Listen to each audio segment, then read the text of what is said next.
හරි මේ දැන් සම්බන්ධ වෙන කට්ටියගේ මම වැඩේ පටන් ගන්නම්. මම හිතන්නේ හැමෝටම වැහෙනවා ඇති. එහෙන් නැත්තම් තව මෙසේජ් එකක් දාන්න. එහෙනම් ඒත් කමක් නැහැ මෙසේජ් දැම්මට. මේ අපි වෙලාව යන නිසා මේ පේපර් එක සාකච්ඡා කරන වැඩේ කරන්නේ හැමෝම අපි දැන් කතා කරන්න බලාපොරොත්තු වෙන දෙවෙනි මේ පේපර් එක. අ, මම හිතන්නේ ඇහෙනවා ඇති. හරි. අ, දෙවෙනි පේපර් එකේ අපි පළවෙනි ප්‍රශ්නේ දැන් කතා කරන් යමු. ඇහෙනවද කියලා මෙසේජ් දානවද මට?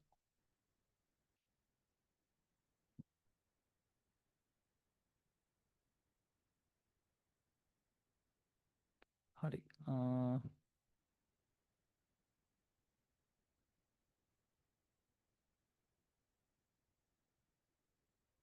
හරි.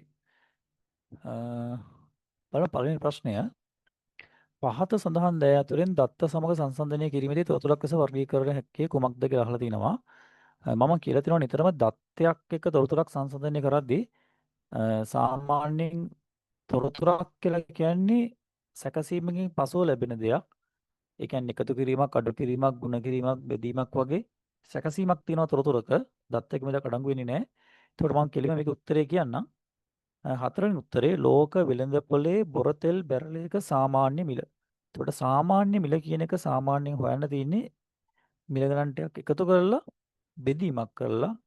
ඒ නිසා මේකෙදි මම උත්තරේ ගන්න වෙන්නේ 4. උත්තර වෙන්නේ 4 වෙනි උත්තරේ. ඊළඟට දෙවෙනි ප්‍රශ්නය ප්‍රශ්න විචාරාත්මක තරඟයකදී තරඟකරුවෙකු නවීන උකුල් පරිගණකයක් භාවිතයෙන් පරිගණක තිරයේ දිස්වන ප්‍රශ්න කියවා ඒවට පිළිතුරු ස්පර්ශ තිරය මගින් සගුණු කළ යුතුය. මෙම තරඟයේදී පරිගණක තිරෙහි කාර්ය වන්නේ. මේකේ පැහැදිලිව කියලා තියෙනවා පරිගණක තිරයේ දිස්වන ප්‍රශ්නය කියවා. ඒතර පරිගණක තිරයේ දිස්වන ප්‍රශ්නය කියවා කිව්වන් පස්සේ ඒක අවුට්පුට් එකක්. ඒතර මේක අවුට්පුට් එකක් වෙනවා. පරිගණක තිරයේ දිස්වන ප්‍රශ්නය කිව්වන් පස්සේ අවුට්පුට් එකක් වෙනවා. කියවා ඒවට අදාළ පිළිතුරු ස්පර්ශ තිරය මගින් සලකුණු කළ යුතුය. ඒතර ස්පර්ශ තිරය මගින් පිළිතුරු සලකුණු කරා කියලා කියන්නේ. එතකොට ස්පර්ශ තිරය මගින් පිළිතුරු සලකුණු කරා කියලා කියන්නේ ඒක එතකොට ඉන්පුට් එකක් වෙනවා. ඒතර ඒක ඉන්පුට් එකක් වෙනවා. එතකොට පැහැදිලි මෙතන මෙම තරඟයේදී පරිගණකයේ තිරෙහි කාර්ය වන්නේ මොකක්ද? එකක් තමයි ආදානය, අනිත් එක ප්‍රතිදානය. මෙතන පිළිවෙලින් අහලා නැහැ. සිද්ධිය පිළිවෙලින් අහලා නැහැ.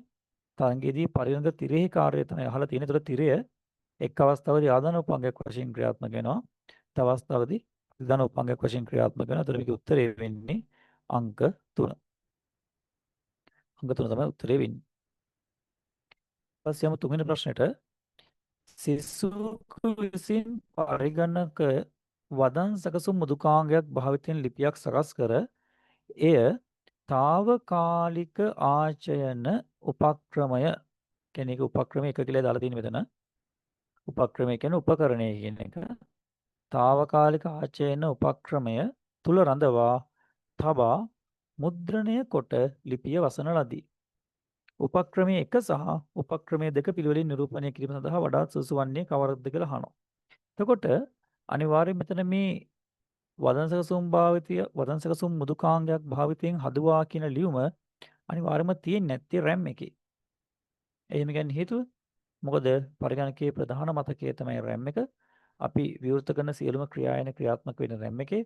ක්‍රියායනයක් ක්‍රියාත්මක වෙනකොට ඊට අදාළ දත්ත තියෙන්නේ RAM එකේ తాවකාලිකව. ඒ නිසා මෙතන අනිවාර්යයෙන් වෙන්න ඕනි RAM එක තමයි తాවකාලික මතකය කියලා කියන්නේ. ඊට අමතරව කෑෂ් මෙමරි එක තියෙනවා. වාරක මතකය, රෙජිස්ටර් මතකය තියෙනවා. ඒවා විශාල ලොකු මතක නෙවෙයි. ඊට සාපේක්ෂව ගත්තාම මෙතන උත්තර වශයෙන් ගන්න පුළුවන් වෙන්නේ අපිට RAM එක තමයි. මොකද ඒක తాවකාලික ආචයනයක්. පරිගණකයේ ක්‍රියාත්මක වන අවස්ථාවේදී දත්ත හා තොරතුරු රඳා පවතින්නේ RAM එක මත නිසා. ඒතර මේකේ උත්තරේ වෙන්නේ අනිවාර්යයෙන්ම RAM එක తాවකාලික ආචයන උපක්‍රමය වෙන්නේ. ඊපස්සේ මුද්‍රණය කළ තියෙන අනිවාර්යයෙන්ම මුද්‍රණ යන්ත්‍රයක් හරහා. ඒතර පිළිවෙලින් මේක ගන්න වෙන්නේ දෙවැනි උත්තරය. ප්‍රධාන මතකය තමයි අපි RAM එක කියලා කියන්නේ. RAM එක තමයි ප්‍රධාන මතකය කියලා මෙතන හඳුන්වලා දීලා තියෙන්නේ. හා තිත් න්‍යාස මුද්‍රකය. හරිනේ. තිත් න්‍යාස මුද්‍රකය තමයි දෙවෙනි උපකරණය වෙන්නේ. ප්‍රධාන මතකයේ සහ තිඥා සමුද්‍රකයේ තමයි P වලින් පිළිතුරු වෙන්නේ. හරි. ඊට පස්සේ තියෙන සුළු කිරීම. ඒ සුළු කිරීම මෙන්න මේ විදිහට පෙන්වන්නම්.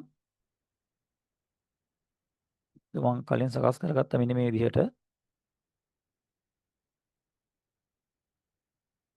මෙන්න මේ සුළු කිරීම තමයි මේ පේපර් එකේ මම දීලා තියෙන්නේ.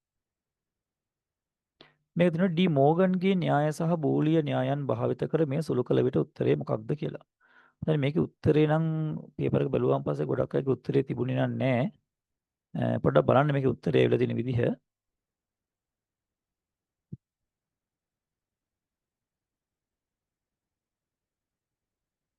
මෙන්න ප්‍රශ්නේ මම දීලා තියෙනවා මෙතනත් ඒ විදිහටම. ඕනට පේනවා ඇති.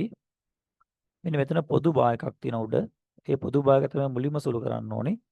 ඒ පොදු භාගය සුළු කරන් පස්සේ වෙන්නේ මේ එකතු කිරීම ගුණ කිරීම බවට පත් වෙනවා. නැත්නම් O එක and එකක් බවට පත් වෙනවා. ඒතර පොදු භාග දෙකට කැඩෙනවා. ඒතර පොදු භාග දෙකට කැඩලා තියෙනවා. ඒතකොට මෙතන පොදු භාග දෙකට කැඩුනාන් පස්සේ මෙතන භාගයකට භාගයක් එනවා. මෙතනත් භාගයකට භාගයක් එනවා. මෙන්න නීතිය. මේක තමයි නීතිය. සෝරි මෙතන නීතිය වැරදිලා නීතිය වැරදිලා මෙතන ඉන්න ඕනේ x ධන y නේ. x ධන y වල සම්පූර්ණ භාගය මෙතන තියෙන ධන y නේ.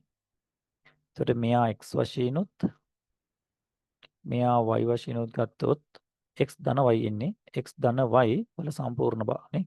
x ධන y වල සම්පූර්ණ භාග x ධන y වල සම්පූර්ණ භාග සමානයි x bar dot y bar. එතන බා එකක් එන්නේ. මම ඉතින් වැරදිමක් වෙලා තියෙන මේක වල ලියද්දි x bar dot y bar කියලා එන්න ඕනේ. හරිනේ. මෙන්න එකතු කිරීම ලකුණ ඩොට් එක බවට පත් වෙනවා. මෙතන හරි. මෙතන හරි. මෙතන මේ නීති රැදේ තමයි වැරදිලා තියෙන්නේ. ඒක හදාගන්න ඉවරද කරගන්න. එකතු කිරීම තමයි ඩොට් එක බවට පත් වෙලා තියෙන්නේ. ඊට පස්සේ අපි මොකද කරන්නේ? ඊට පස්සේ අපිට පුළුවන් මෙන්න මෙහෙම දෙයක් කරන්න.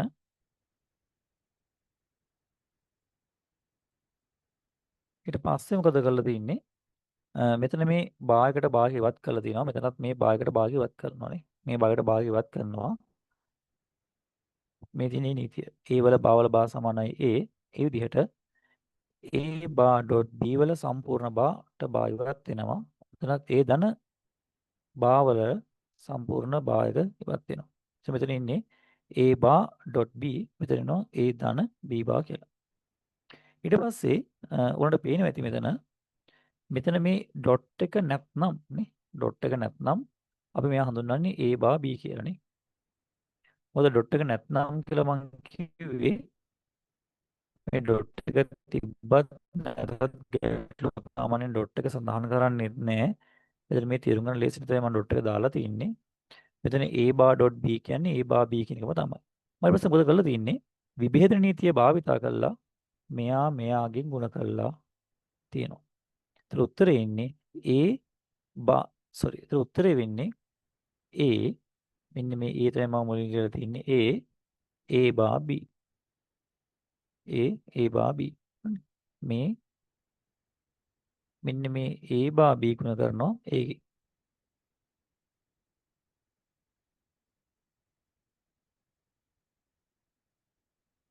මෙන්න මේ A bar B ගුණ කරලා තියෙනවා කාගෙන්ද? ඒකෙන්. එතකොට A bar B කියන්නේ x නම් x ධන y තමයි x dot y තමයි උත්තරේ වෙන්නේ. A bar B ගුණ කරාම A ගෙන් උත්තරේ එන්නේ x dot y මේ. x ගුණ කරාම y ගෙන් එන්නේ x dot y. ඒ විදිහට A bar B ගුණ කරාම A ගෙන් උත්තරේ එන්නේ A bar B. එකතු කිරීම ලියන මෙතන එකතු කිරීම A bar B ගෙන් ගුණ කරනවා B bar උට එන්නේ A bar B ගුණ කිරීම B bar. මෙයා ගුණ කරනවා මෙයාගෙන් උට එන්නේ A bar B ගුණ කිරීම B bar. ඒක තමයි මේ දීලා තියෙන විභේදන නීතිය. මෙන්න මේ ප්‍රකාශය ලැබුණේ මෙන්න මේ විභේදන නීතිය නිසා. ඊට පස්සේ ඔන්න පේනවා ඇති A.A bar කියන්නේ බිඳුවයි B.B bar කියන්නේ බිඳුවයි. හරිනේ? A.A bar කියන්නේ බිඳුවයි B.B bar කියන්නේ බිඳුවයි. B එහෙමමයි A bar එහෙමමයි. B මෙතන නීතිය දෙලා තිනවා A.A bar සමානයි බිඳුවයි කියලා. මොකද A වලගේ එක වුණොත් A bar වලගේ බිඳුවයි. එක් වරක් බිඳුව බිඳුවයි. ඒ වලගේ බිඳුව වුණොත් ඒ බාවලගේ එකයි ඒත් උත්තරේ බිඳුවම තමයි. ඊට පස්සේ බිඳුව වරක් b කියන්නේ බිඳුවයි. ඒ බාවරක් බිඳුව කියන්නේ ඒත් බිඳුවයි. බිඳුවක දරින් බිඳුව කියන්නේ උත්තරේ කීයද? බිඳුවයි. අවසාන උත්තරේ වෙන්නේ බිඳුව. අවසාන උත්තරේ වෙන්නේ බිඳුව. මම හිතනවා ඒක පැහැදිලි වෙන්නේ නැති කියලා. මේ උත්තරේ මම ගෲප් එකකට දාන්නම්. හරි. මේ කරුණු ටික පැහැදිලි වෙති කියලා මම හිතනවා. ඒතර උත්තරේ වෙන්නේ ඒකේ පස්වෙනි උත්තරේ. පස්වෙනි උත්තරේ තමයි හතරවෙනි ප්‍රශ්නෙට එන්නේ. හරි. පස්වෙනි ප්‍රශ්නේ. දී ට්‍රාන්සිස්ටරයේ උපතත් සමග පරිගණකයේ පළමු පරම්පරාව අවසන් විය. ඉතින් අහලා තියෙන්නේ ට්‍රාන්සිස්ටරයේ උපත සිද්ධ වෙච්ච අවුරුද්ද. ට්‍රාන්සිස්ටරයේ උපත සිද්ධ වෙච්ච අවුරුද්ද තමයි 1947. 1947 දී තමයි ට්‍රාන්සිස්ටරයේ උපත සිද්ධ වුනේ. මෙතන අහලා තියෙන දෙවෙනි පරම්පරාවේ උපත එහෙම නෙවෙයි. සෝරි. ඔව් දෙවෙනි පරම්පරාවේ උපත නෙවෙයි අහලා තියෙන්නේ. සමග පරිගණකයේ පළමු පරම්පරාව අවසන් වී කියලා තියෙන්නේ. කියන්නේ පළමු පරම්පරාව අවසන් වෙන්නට හේතු උනේ ට්‍රාන්සිස්ටරයේ උපත. ට්‍රාන්සිස්ටරයේ උපත සිදු වුණේ 1947 දී විද්‍යාඥයෝ තුන්දෙනෙක්ගේ මැදිහත්වීමකින් තමයි ට්‍රාන්සිස්ටරයේ නිපදවීම සිද්ධ කරේ. ඊට පස්වෙනි ප්‍රශ්නේ උත්තරේ වෙන්නේ අංක 3. ඊපස්සෙමු 6 වෙනි ප්‍රශ්නෙට පහ සඳහන් ඒවා අතුරින් විවෘත මූලාශ්‍ර මුදුකාංගයක් නැත්නම් විවෘත මුදුකාංගයක් වන්නේ කුමක්ද? විවෘත මුදුකාංග කියලා කියන්නේ ඕපන් සෝස් මුදුකාංග කියලා කියන්නේ මුදුකාංගයේ හදපු මූලාශ්‍රකේතය මහජනතාවට ප්‍රසිද්ධ කරලායි තියෙන්නේ.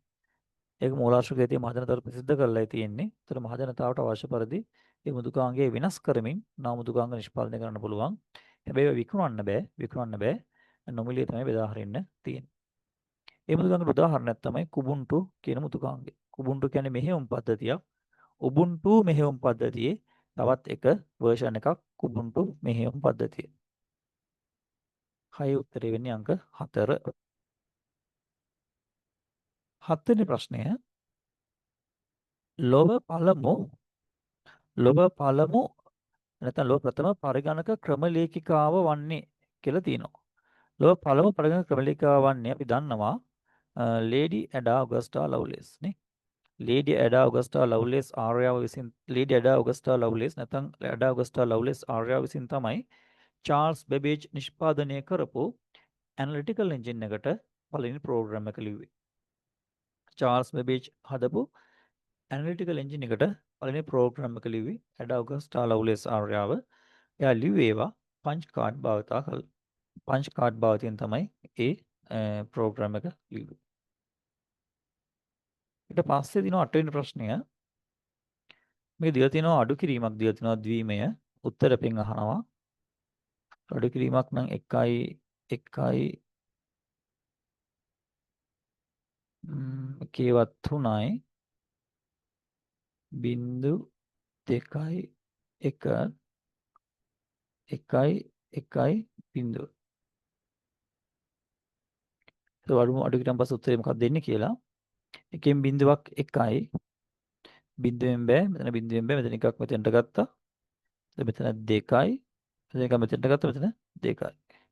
දැන් මෙතන තියෙන්නේ 1යි. මෙතන තියෙන්නේ බිංදුවයි. දෙකෙන් එකක් 1යි. එකෙන් එකක් බිංදුවයි. මෙතන බිංදුවයි 1යි 1. එකේවා 2යි බිංදු 2යි 1යි 1. එකේවා 2යි බිංදු 2යි 1යි 1 නේ. එකේවා 2යි බිංදු 2යි 1යි 1 උත්තරේ වෙන්නේ පළවෙනි උත්තරේ. වෙන එච්චර අමාරු නෙවෙයි. හැබැයි MCQ පේපර් එකේ එන්න පුළුවන් දේවල්. 8 වෙනි ප්‍රශ්නේ උත්තරේ වෙන්නේ අංක 1. 8 වෙනි ප්‍රශ්නේ උත්තරේ වෙන්නේ අංක 1.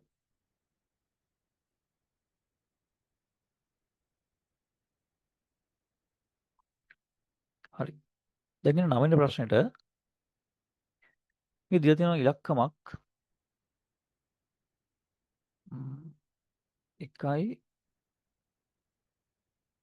බිංදුවයි 1යි 1යි 2යි 3යි 4යි 5යි බිංදු 5ක් තියෙනවනේ.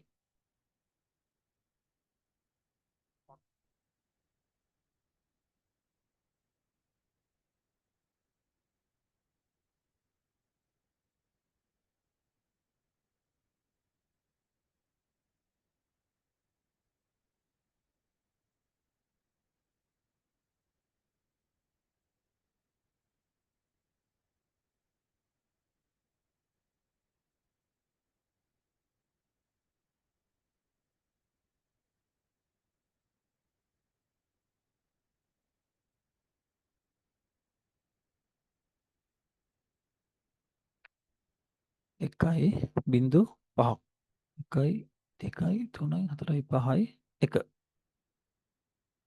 1 පළවෙනි ඉලක්කම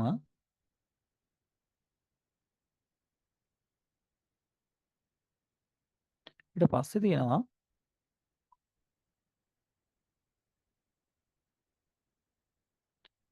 1.0යි 3ක්. ඊට පස්සේ අපෙන් අහනවා මේකේ A කියන හිස් තැනට අගේ මොකක්ද කියලා. A කියන හිස් තැනට අගේ තමයි අපෙන් අහන්නේ. කියන්නේ මෙන්න මේ සංඛ්‍යාවෙන් මේ සංඛ්‍යාව අඩු කරන් පස්සේ මෙන්න මේ උත්තරය ලැබෙනවා කියලා කියන අපෙන් අහනවා ඒ වල අගේ මොකක්ද කියලා. ඒක හොයන්න තියෙන්නේ කොහොමද? අපිට පුළුවන් මෙන්න මෙහෙම දෙයක් කරන්න. මෙන්න මේ මුලින් තියෙන සංඛ්‍යාවෙන් අඩු කරනවා මේ සංඛ්‍යාව නේ. තනක මෙහෙම මෙතන තිබ්බ 5. તો මෙහෙම දන්න ඉලක්කම මෙතන තිබ්බ 5. අඩු කිරීම මෙතන ඉලක්කම අපි දන්නේ නැහැ. උත්තරේ දීලා තියෙනවා 2යි කියලා. අපෙන් අහනවා 5න් කීයක් අඩු කරාමද උත්තරේ 2 වෙන්නේ. මොකද කරන්නේ? 5න් අඩු කරනවා 2ක්. 5න් 2ක් අඩු කරාම පස්සේ මෙතන උත්තරේ එනවා 3යි කියලා. අන්න ඔගේ තමයි. මුලින් තියෙන සංඛ්‍යාවෙන් උත්තරේ අඩු කරාන් පස්සේ මේ හිස් තැනේ තියෙන අගය එනවා. බලමු උත්තරේ මොකද්ද කියලා. 1 එකක් බිඳුවයි බිඳුව එකක් බෑ අපි දන්නවා දෙකක් මෙතන එකක් තියෙන නිසා මෙතන එකක් තියෙන නිසා ගන්න පුළුවන් කෙලවරටම 2 එකක් 1යි 1 එකක් බිඳුවයි 1 බිඳුවක් 1යි 1 එකක් බිඳුවයි 1 එකක් බිඳුවයි. ඒතර උත්තරේ වෙන්නේ මේ 1 එකක් බිඳුවයි 2 එකක් 1යි මෙතන 1 එකක් බිඳුවයි මෙතන එකක් එනවා මෙතන බිඳුවයි 1 එකක් බිඳුවයි 1 එකක් බිඳුවයි හරි. තුරා කරගත්තාම 1යි බිඳුවයි 1යි බිඳුව තමයි උත්තරේ වෙන්නේ. 1යි බිඳුව 1යි බිඳුව කියන්නේ කවුද? මේකේ ගැටලුවක් තියෙනවානේ. 1.1.1 කියන එක මෙතන දීලා නැහැ. 1.1.1 කියන එක මෙතන දීලා නැහැ. එතකොට 1.1.1 වෙන්නේ 10.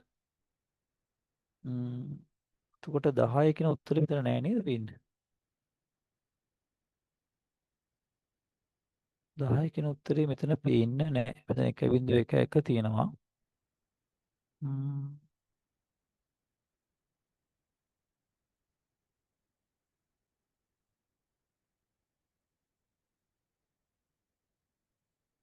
මෙතන පොඩි ගැටලුවක් තියෙනවානේ. මෙතන පොඩි ගැටලුවක් තියෙනවා. මෙතන උත්තරේ සඳහන් වෙන්නේ නැහැ හරියට උත්තරවලනේ. මේ දෙකම දෙකේ පදිලකම් දෙකක්නේ. බලමු ආසරක්. 1 එකක් බිඳුවයි 2 එකක් 1යි 1 එකක් බිඳුවයි 1 බිඳුවක් 1යි 1 එකක් බිඳුවයි 1 එකක් බිඳුවයි බිඳුව. ඔව් 1.1 උත්තරේ ඉන්නේ මෙතන මේ උත්තරම හිතන්නේ ටයිප් කරලා දෙච්ච ගැටලුවක්. ඔව්. මේ තියෙන උත්තරේ ටයිප් කරලා දෙච්ච ගැටලුව මෙතන දෙකේ පාදින් කියලා තමයි එන්න ඕනේ. දෙකේ පාදින් කියලා එන්න ඕනේ. ඒ උත්තරේ ටයිප් කරලා දෙච්ච ගැටලුව දෙකේ පාදින් කියලා උත්තරේ එන්න ඕනේ. ඒතර උත්තරේ වෙන්නේ 1.1 දෙකේ පාදින්. ඒ උත්තරේ තමයි දෙන්න එන්න ඕනේ.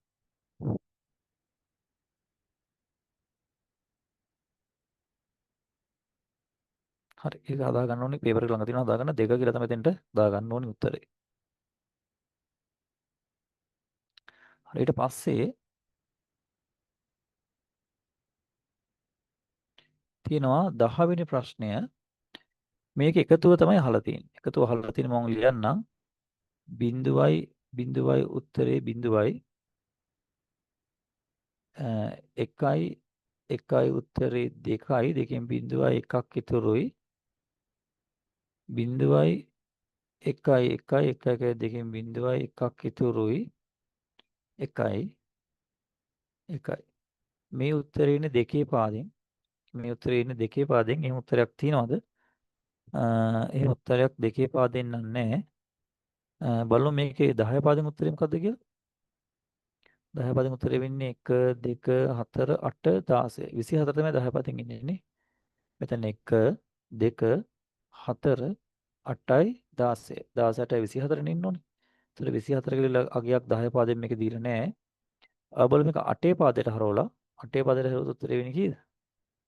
8 පාදයට හරවුවොත් ඉන්නේ 8 පාදයට හරවුවොත් කරන්න තියෙන්නේ 3 3 වෙන් කරන්න තියෙන්නේ අගියද? 1 2 3 2 3 බිඳුවක් දා ගන්නවා. එතකොට උත්තරේ කියෙදෙන්නේ හරි. 8 පාදෙන් උත්තරේ එනවා. මෙතන 1 1 කියන්නේ 3යි බිඳුවයි. උත්තරේ ඉන්නේ 3යි බිඳුවයි 8 පාදෙන්. මෙන්න ඒක තමයි උත්තරේ ඉන්නේ. 2 පාදෙන් අපු උත්තරේ 8 පාදයට හැරෙව්වහම 8 පාදෙන් උත්තරේ ඉන්නේ 3යි බිඳුව. 2 පාදෙන් එන උත්තරේ 8 පාදයට හැරෙව්වම උත්තරේ ඉන්නේ 3යි බිඳුව. අපි දන්නවා 2 පාදෙන් පිටු 3 3 වෙන් කරාම තමයි 8 පාදයට යන්නේ. අගේ දම් වෙන් කරන් යන්න ඕනේ. එතකොට මෙතන පිටු 5ක් තමයි තියෙන්නේ. 5 6ක් කරලා මම මුලට බිඳුවක් දාගත්තා. ඊපස්සේ 3 3 වෙන් කරා පස්සේ ඉන්නේ 3යි බිඳුව. 10 උත්තරේ වෙන්නේ අංක 1. මම මේක රෙකෝඩින් එක දාන්නම්. ඕනට ආයසරක් ඕන මේක හිමිටයි බලන්න පුළුවන්. බලන්න 11 වෙනි ප්‍රශ්නය 188 සහ 172 යන සංඛ්‍යා පිළිවෙලින් පෙන්වුම් කරන ප්‍රකාශ වන්නේ 188 සහ 172 යන සංඛ්‍යා පිළිවෙලින් පෙන්වුම් කරන ප්‍රකාශ වන්නේ. හරි. එතකොට මෙහෙමයි. දැන් මෙතන උත්තර දීලා තිනවා 8 පාදෙන් දීලා තිනවා. ඒ වගේම 16 පාදයෙන් උත්තර දීලා තිනවා. එතකොට අපි මේක බලමු සුළු කරලා 8 පාදයට හැරෙවොත් මොකක්ද එන්නේ කියලා. අපි දන්නවා 8 පාදයට හරවාදී සංඛ්‍යාවක් මොකද කරන්නේ? 8 පාදයට හරවාදී සංඛ්‍යාවක් කරන්නේ 8න් බෙදන් යනවා ලබ්ධිය ශූන්‍ය වුණතුරු. ලබ්ධිය ශූන්‍ය වුණතුරු 8න් බෙදන් යන එක තමයි කරන්නේ. එතකොට මෙතන 188 අපි බෙදුවොත් 8න්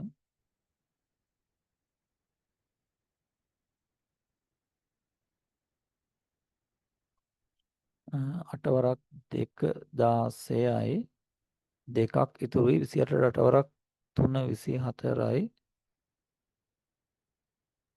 4ක් ඉතුරුයි එකක් බෙදෙනවා 8න් 8 වරක් 2 8 වරක් 2 16යි ඉතුරුයි 7ක් මේක බෙදෙනවා 8න් එතකොට 8ට 2 ඒව නැහැ ඉතුරුයි 2ක්. එතකොට ළමයි 8 පාදයට හැරුවොත් උත්තරේ එන්නේ 2යි 7යි 4. 2යි 7යි 4 8 පාදෙන් එන්නේ. මෙතන තියෙනවානේ 2යි 4යි 4 8 පාදෙන් එන්නේ. අපි මෙතන බෙදුවා. බෙදුවට පස්සේ යටිතෙන් උඩට ලියන් යන්නයි ඕනේ. එතකොට 2යි 7යි 4 තමයි එන්නේ. පහළ ඉඳන් උඩට ලියන් යන්න ඕනේ. ලබ්ධිය ශූන්‍ය වෙනතුරු බෙදුවා. පහළ ඉඳන් ඉහළට ලියන් යනකොට එන්නේ 2යි 7යි 4. දැන් මෙතන 172 16 පාදෙන්ද කියලා බලන්න ඕනේ. නේ?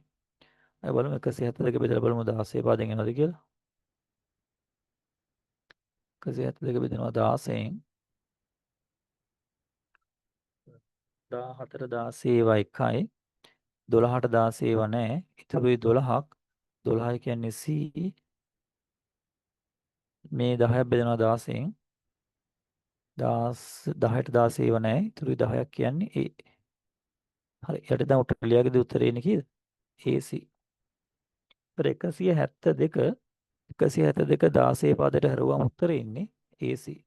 එතන මේක තමයි උත්තරේ. හරි. අපි හිතුවා හරි 11 වෙනි ප්‍රශ්නේ උත්තරේ වෙන්නේ 11 වෙනි ප්‍රශ්නේ උත්තරේ වෙන්නේ අංක 1. 11 වෙනි ප්‍රශ්නේ උත්තරේ වෙන්නේ අංක 1.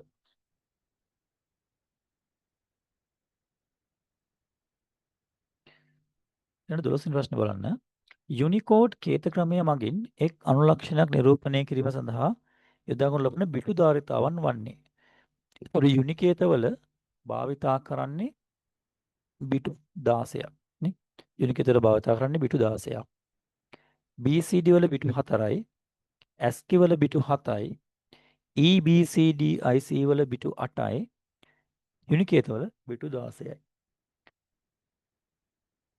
BCD වල බිටු 4යි, ASCII වල බිටු 7යි, EBCD IC වල බිටු 8යි, යුනිකේත ක්‍රමයේ භාවිතා කරන්නේ බිටු 16යි. බිටු 16 කියන එක ඕනනම් බයිට් 2 කියලා කියන්න පුළුවන්. බිටු 16 කියන එක ඕනේ නම් බයිට් 2 කියලා කියන්න පුළුවන්. පොද බිටු 8ක් තමයි බයිට් එකක් වෙන්නේ. 13 මෙන්න මේ සංකේතය නැත්නම් මෙන්න මේ ද්විමේය සංඛ්‍යාව මගින් ASCII බිඳුව නිරූපණය කරයි නම් මගින් නිරූපණය වන්නේ කවරක්ද කියලා අහනවා. ඒ වගේ මේ ලියසි මෙන්න මෙහෙම. අපි බලමු මේක 10 පාදයේ අගය කීයද කියලා. මෙතන 1යි 2යි 4යි 8යි 16යි 32යි. මෙතන නිරූපණයේ අගය 10 පාදයෙන් 48. ඉතින් නිරූපණයේ 10 පාදයේ අගය වෙන්නේ 48. මෙතන නිරූපණය අගය වෙන්නේ 48.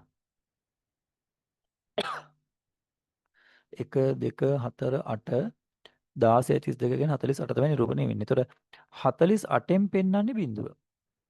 ඒ කියන්නේ 10 පාදයෙන් 48 කියන ඉලක්කම පවරලා තියෙන්නේ බිඳුව කියන අනුලක්ෂණය වෙනුවෙන්. බිඳුව කියන අනුලක්ෂණය වෙනුවෙන්. මෙතන බලමු මගේ කීයද කියලා. මෙතන තියෙන එතකොට 1 2 4 8 16 32 නේ. මෙතන තියෙන 16 මෙතන තියෙන 32. ඒතර 16යි 32යි 48යි 48යි 8යි 56යි එතන මෙතන තියෙන 57. හරිනේ. මෙතන නිරූපණය කරලා තියෙන එතකොට 57 කියන ඉලක්කම. මෙතන නිරූපණය කරලා තියෙන 57 කියන ඉලක්කම. එතකොට අපි දැන් බලමු 48 බිඳුව 49 1 52 51 3 52 4 55 5 56 6 57 7 බලමු ආයෙසර මට වැරදුනා වගේ බලන්න ආයෙසරයක් 48න් පෙන්වන්නේ බිඳුව නම් 49න් පෙන්වන්නේ 1 49න් පෙන්වන්නේ 1 50න් පෙන්වන්නේ 2 51න් පෙන්වන්නේ 3 52න් පෙන්වන්නේ 4 53න් පෙන්වන්නේ 5 54න් පෙන්වන්නේ 6 55න් පෙන්වන්නේ 7 56න් පෙන්වන්නේ 8 57න් පෙන්වන්නේ 9. උත්තරේ වෙන්නේ කීයද? 9. 48 49 50 51 52 53 54 55 56 57. මෙතන බිඳුව 1 2 3 4 5 6 7 8 9.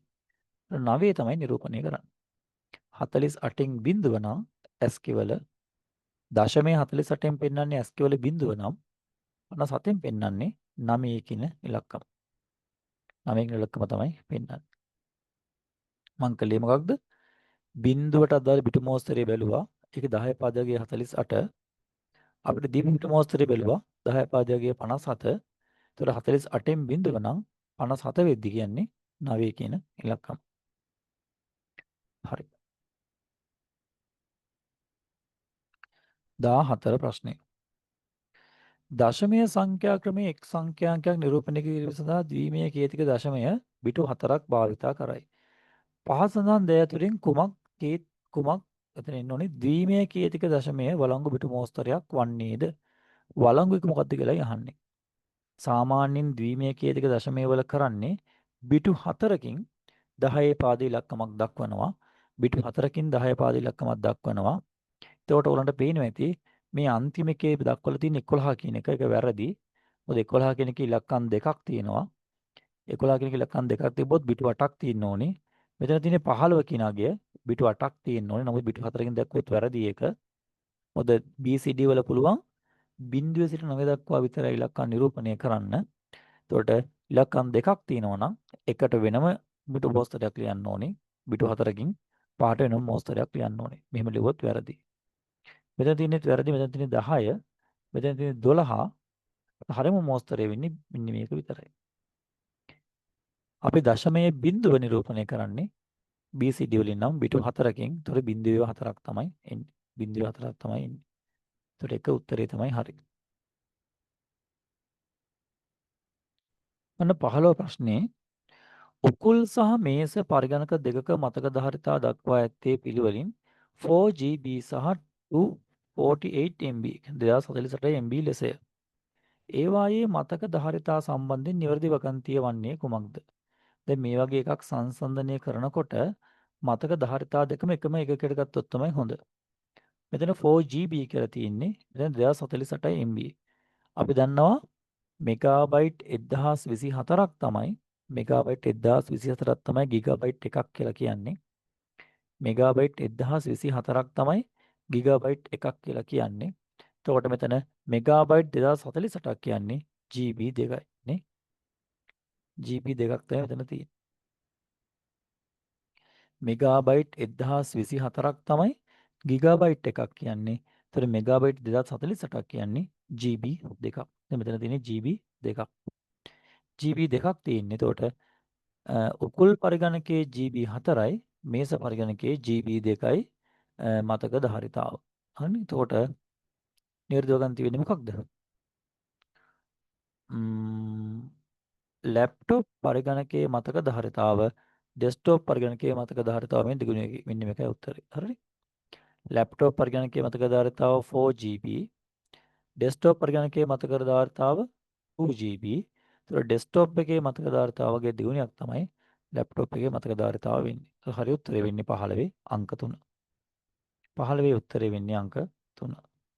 ලැප්ටොප් පරිගණකයේ මතක ධාරිතාව ඩෙස්ක්ටොප් පරිගණකයේ මතක ධාරිතාවමෙන් දෙගුණයක් කියලායි එන්නේ.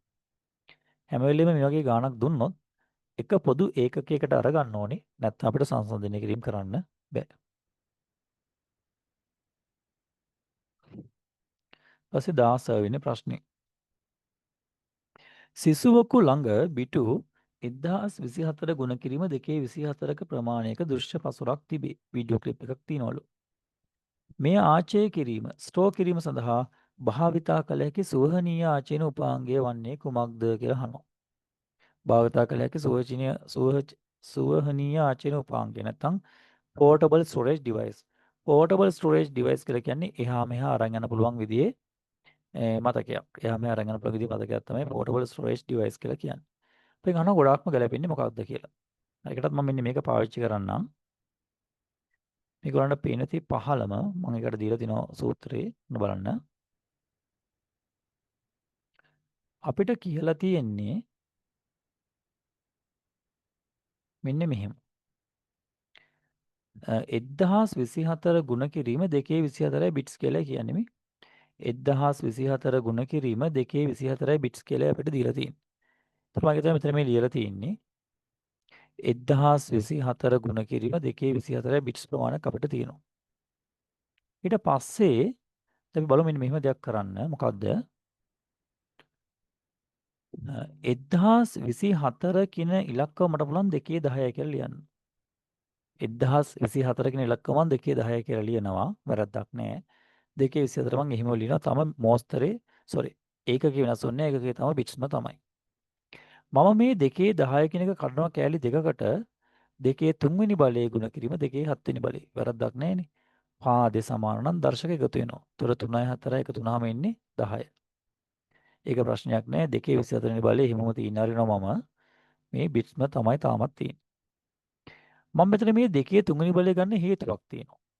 අපි දන්නවා බිටු 8ක් තමයි බයිටයක් කියලා කියන්නේ. බිටු 8ක් තමයි බයිටයක් කියලා කියන්නේ. අන්න ඒ නිසා මම මොකද කරන්නේ? මේ සමස්ත ප්‍රකාශයම බයිට කරගන්න මම මොකද කරේ? මෙන්න මේ 2 3 කෙනක හදාගත්තේ අන්නේ නිසා. 2 3 කෙනක හදාගත්තේ මම අන්නේ නිසා. මේ ඔක්කොම බිටුනේ නේ. මේ සමස්ත සූත්‍රයේම තියෙන බිටු වලින්නේ. ඒත් 2 3 වෙනි බලයක් බිටු කියලා කියන්නේ බයිට් එකයි. 2 3 වෙනි බලයක් බිටු කියන්නේ බයිට් එකයි.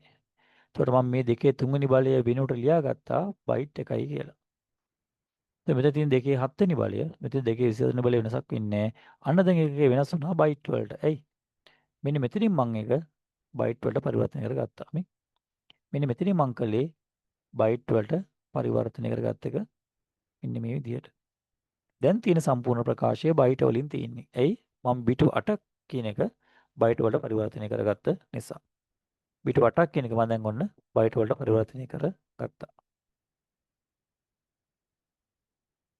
ඒක දැන් තියෙන ඔක්කොම මෙතන තියෙන 24යි 7යි 31යි නේ. එතන බයිට 1යි කියන්නේ බයිට 1යි කියන්නේ කොච්චරද? බයිට 1යි කියන්නේ 2 බිඳුවෙනි බලයක් නේ. බයිට 1යි කියන එක මට ඕන ලියන්න පුළුවන් තව විදිහකට 2 බිඳුවෙනි බලය කියලා ලියන්න පුළුවන් ඕන. 1යිනේ. බයිට 1යි කියන්නේ 2 බිඳුවෙනි බලයක්. 2 පළවෙනි බලය කියලා ලියන්න බෑ. මොනොත් දෙකක් වෙනවා. බයිට 1යිනේ. 1යි කියන්නේ 2 බිඳුවෙනි බලය. 1 කියන්නේ 2 බිඳුවෙනි බලයනේ. 2 බිඳුවෙනි බලය එක මම ලිව්වා. ඉතින් 2 බිඳුවෙනි බලය කියලා ලිව්වට දර්ශක එකතු වෙද්දී 7යි 24යි 31යි. එතකොට 2 31ක් බයිට තියෙනවා. ඒතර මේ ප්‍රකාශයේ කොච්චර තියෙනවද? 2 31ක් බයිට තියෙනවා. 2 31ක් බයිට තියෙනවා. 2 31ක් බයිට කියන එක මම ඔන්න ආයේ කැලුවට කඩනවා. 2 පළවෙනි බලේ 2 10 2 10 2 10 බයිට් කරලා මම කැලුවට කැඩුවා. හරිනේ. 31 මම කැලුවට වෙන් කරා. මුලින්ම 31කින් එක ගත්ත එළියට 2 පළවෙනි බලය කියලා. ඒතර 2 පළවෙනි බලය ගත්තාන් පස්සේ තිබුණේ තව 2 30 වෙනි බලයක් විතරයි මේ දිනේ ටික. බලන්න එකතු හරිද කියලා. 10යි 10යි 20යි 20යි 10යි 30යි 30යි 31යි. මම මේ කරේ විශේෂ හේතුවක් නිසා. මොකක්ද? 2 10 වෙනි බලයක් බයිට්.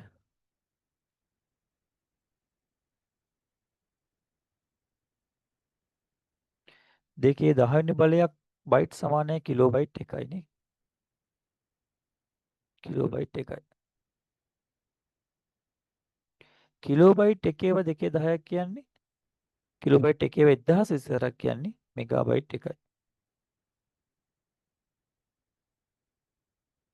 මෙගාබයිට් 1 ඒවා ආයේ 2 10ක් කියන්නේ 1024ක් ගිගාබයිට් 1යි.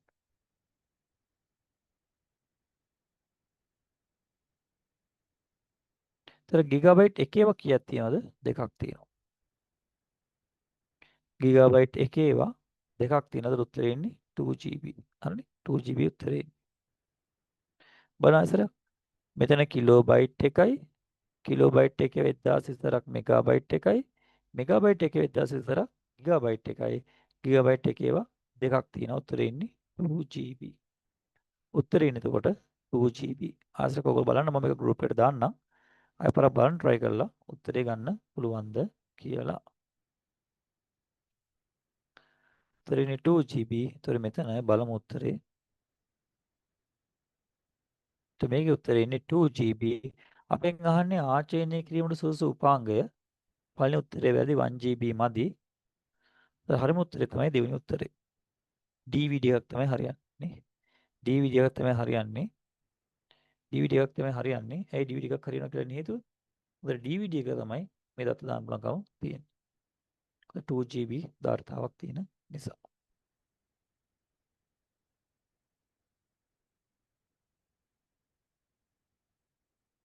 ඊට පස්සේ බලන්න 17 පහත සඳහන් ඒවායින් ශුද්ධ සකසනට අයත් නොවන සංරචක මොනවාද? කියන්නේ සකසනට අයත් නොවනවා අහන්නේ. රෙජිස්ටර් රාව හරි අංකගණිතමය තාර්කයේ හරි පඨන මාත්‍ර මතකයේ සකසනට අයත් නැහැ. මතක කාඩ්පත සකසනට අයත් නැහැ. දුරදැටි දහවකයේ සකසනට අයත් නැහැ. පාලන ඒකකයේ අයිති. මේක උත්තරේ වෙන්නේ එතකොට අයත් නොවන සංරචක අහන්නේ CDE. උත්තරේ ඉන්නේ CDE. CDE කියන්නේ තුන්වෙනි උත්තරේ. තුන්වෙනි උත්තරේ තමයි CDE. ඊට තමයි අයත් නොවන සංරචක වෙන්නේ.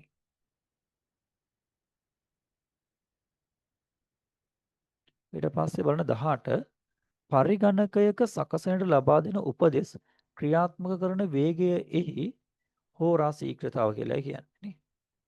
පරිගණකයට ලබා දෙන උපදෙස් ක්‍රියාත්මක කරන වේගයට අපි කියන්නේ හෝරා ශීඝ්‍රතාව. නැත්නම් අපි ඉංග්‍රීසියෙන් කියනවා ක්ලොක් ස්පීඩ් එක කියලා. ඉංග්‍රීසියෙන් කියනවා ක්ලොක් ස්පීඩ් එක කියලා. හෝරා ශීඝ්‍රතාව නැත්නම් ක්ලොක් ස්පීඩ් එක. ඒ ක්ලොක් ස්පීඩ් එක මනින්නේ ඒකකයේ තමයි හර්ට්ස්. ඒක මනින්නේ ඒකකයේ තමයි මොකද්ද? හර්ට්ස් කියලා කියන්නේ.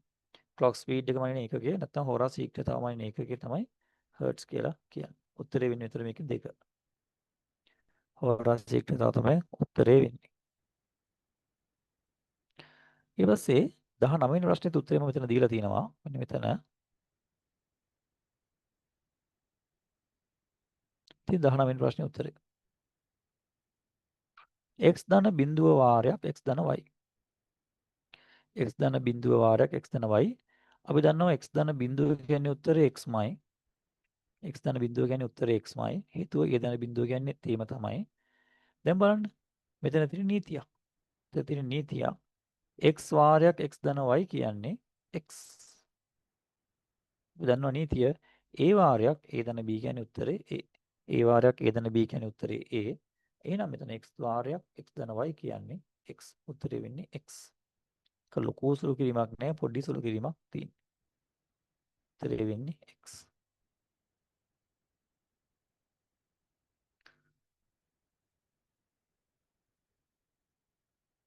ඒතකොට 19 උත්තරේ වෙන්නේ අංක 2.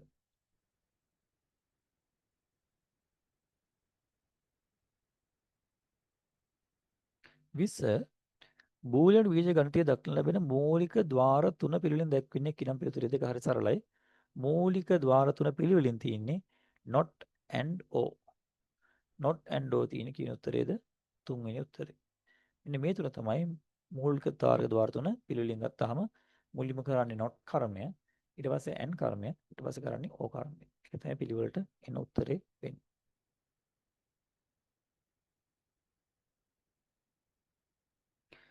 21 බලන්න.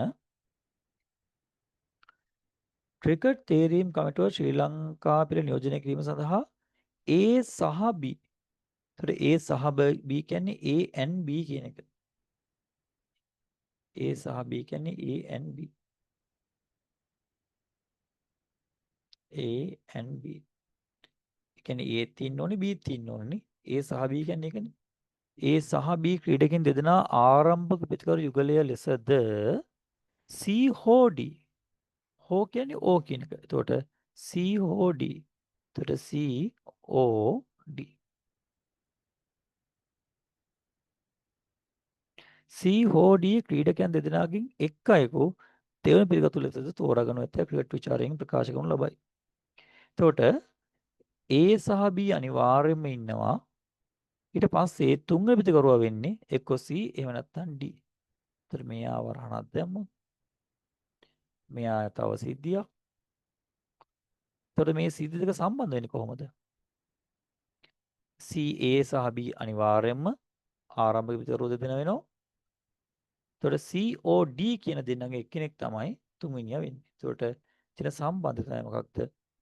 දෙන්නටත් තියෙන්නේ AND එකක්. මොකද තව කීඩයක අනිවාර්යෙන් ඉන්නේ පේ. නේ? A and B අනිවාර්යයෙන්ම ප්‍රධාන ප්‍රතිකරුව වශයෙන් ආරම්භක ප්‍රතිකරුව වශයෙන් යනවා. A සහ B ආරම්භක ප්‍රතිකරුව වශයෙන් යනවා. එතකොට COD C හරි D හරි තමයි තුන්වෙනි ප්‍රතිකරුව වෙන්නේ. එතකොට C සත්‍ය වෙන්නත් පුළුවන් D සත්‍ය වෙන්න පුළුවන් දෙකෙන් එකක් සත්‍ය වුණත් ඇති. නේ? C සත්‍ය වෙන්නත් පුළුවන් D සත්‍ය වෙන්න පුළුවන් දෙකෙන් එකක් පමණක් සත්‍ය වුණාම ඇති. ඒකයි ඔය කියන්නේ.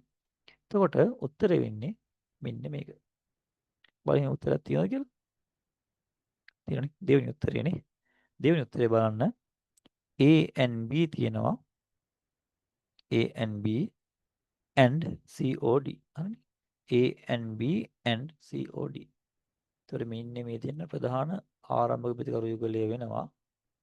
ඊට පස්සේ තුන්වෙනි ප්‍රතිකරුවා වෙන්නේ C හා D දෙන්නගෙන් එක්කෙනෙක්.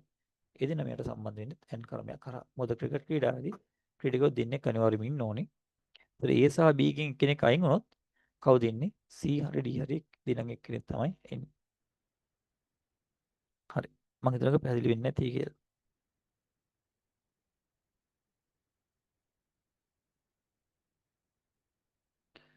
දෙක බලන්න. දී ඇති වගුවේ දක්වා ඇති සංඛ්‍යාංක තර්ක සංකේත අතුරින් not තර්කයේ පමණක් පෙන්눔 කරනුයේ කවරක්ද? ඒතකොට not තර්කයේ පෙන්눔 කරන්නේ A වල not තර්කයේ පෙන්눔 කරනවා B not තර්කයේ නෙවෙයි. B වලත් not තර්කයේ තියෙනවනේ. not තර්කයේ පමණක් කියලා අහන්නේ. not තර්කයේ පමණක් කියලා අහන්නේ. ඒතර මේකේ not තර්කයේ නෑ. not තර්කයේ පමණක් නෙවෙයිනේ තියෙන්නේ. මෙතන තියෙනවනේ O ගේට් එකනේ. O ගේට් එකට සම්බන්ධ තියෙනවනේ not ගේට් එක. මෙතන තියෙන no ගේට් එකනේ නේ. not තර්කයේ පමණක් පෙන්눔 කරන්නේ A වලයි C වලයි විතරයි නේ. A සම්පූර්ණයෙන්ම not එක. C කියන්නේ ਸਰවත්‍ර ద్వාර භාවිතයෙන් හදපු not එක. C එකේ තියෙන්නේ නැන් ద్వාර වලින් හදාගත්ත not එකක්. එතනක් තියෙන not තර්කය තමයි. උත්තරේ වෙන්නේ A සහ C. A සහ C තමයි උත්තරේ වෙන්නේ. උත්තරේ වෙන්නේ A සහ C.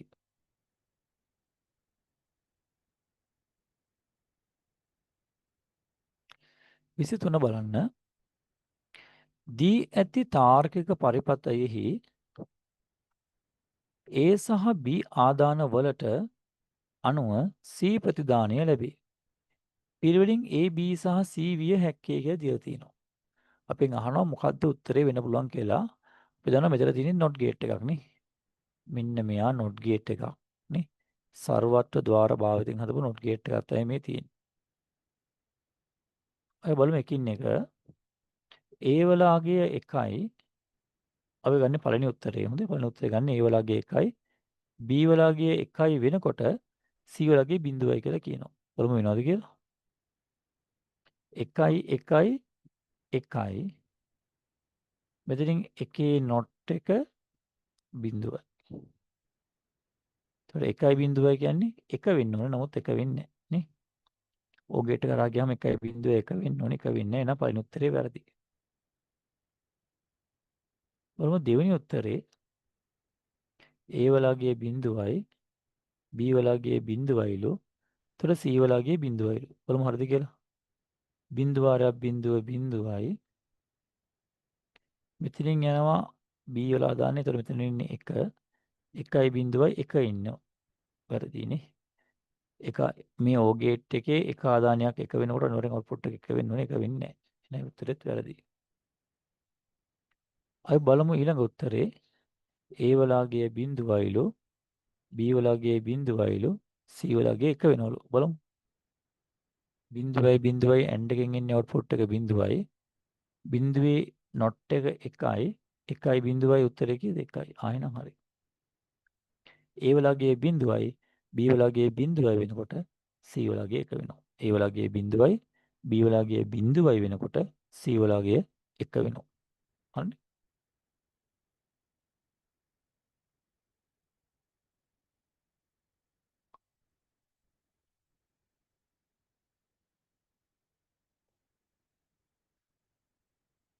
දැන් එන්නේ 24 ප්‍රශ්නෙට.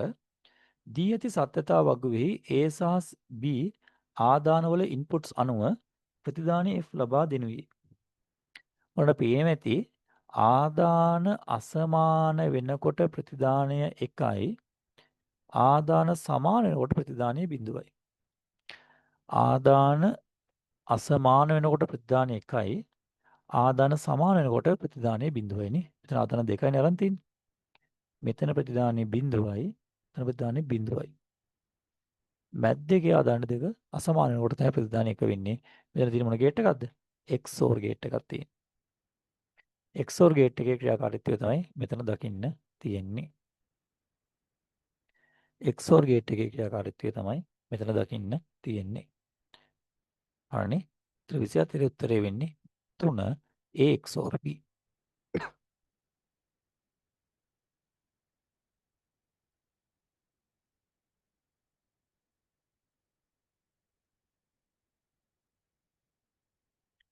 හරි.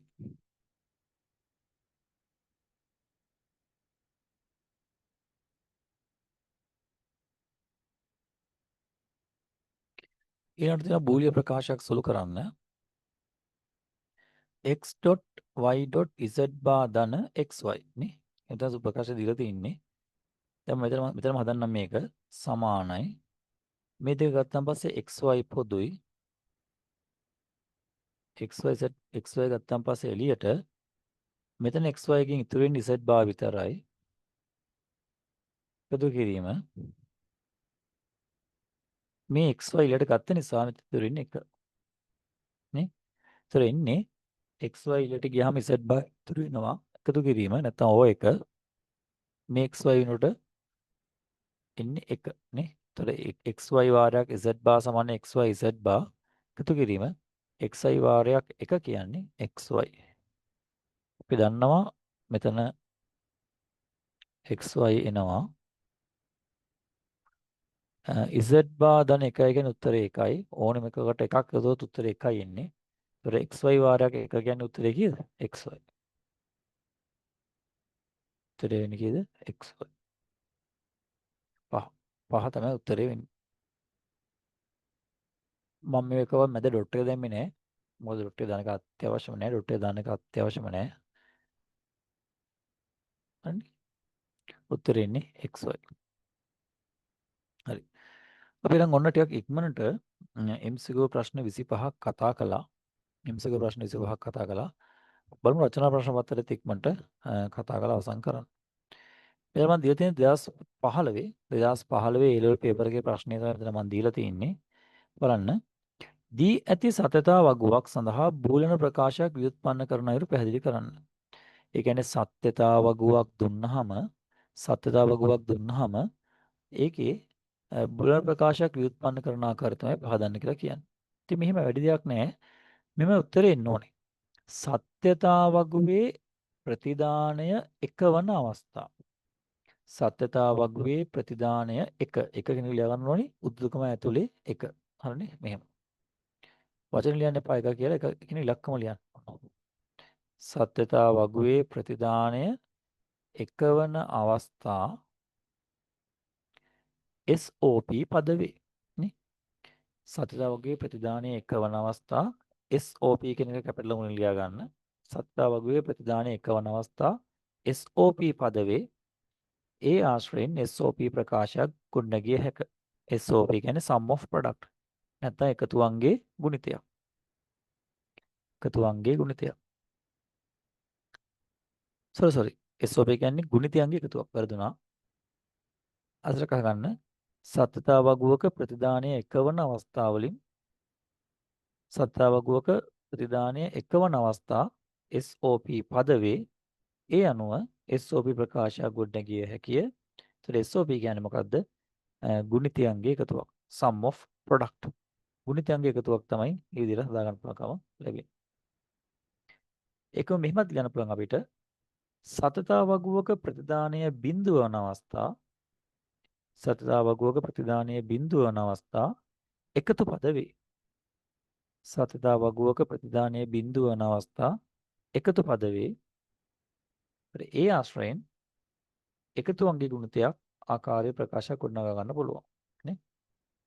ඒ ආශ්‍රයෙන් එකතුවන්ගේ ගුණිතය ආකාරයේ ප්‍රකාශයක් ගොඩනගා ගන්න පුළුවන්. එකතුවන්ගේ ගුණිතය ආකාරයේ ප්‍රකාශයක් ගොඩනගා ගන්න පුළුවන්.